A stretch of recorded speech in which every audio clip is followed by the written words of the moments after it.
నమస్కారం అండి అందరికి.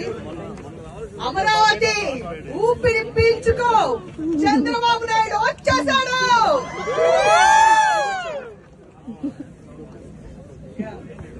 మామూలుగా అయితే మనం చంద్రబాబు నాయుడు గారు ఉన్నప్పుడు పేపర్ చూస్తే కంపెనీ వచ్చిందని డెవలప్మెంట్ జరిగిద్దాలో చూస్తా ఉండేవాళ్ళం.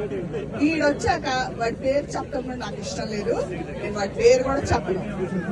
ఎంతసేపు చిన్న గీత పక్కన పెద్ద గీత గీస్తా డిస్ట్రక్టివ్ అండ్ డిస్ట్రాక్టివ్ పాలిటిక్స్ తో టైం పాస్ చేశాడే తప్పించి ఒక్క పని కూడా చేయలేదు. మామూలుగా వాలంటీర్స్ పెట్టుకుని బటన్లు నొక్కుతా ఒక 30 ఏళ్ళు ఏళ్దాం అని చూశాడు.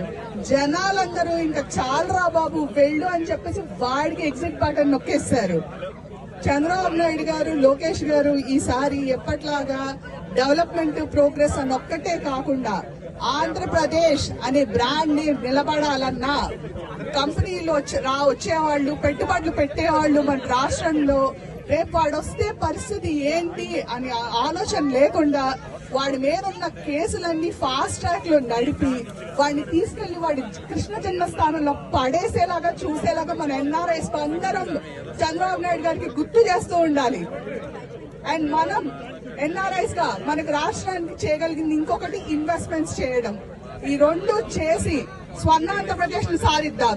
జై తెలుగుదేశం, జై హింద్.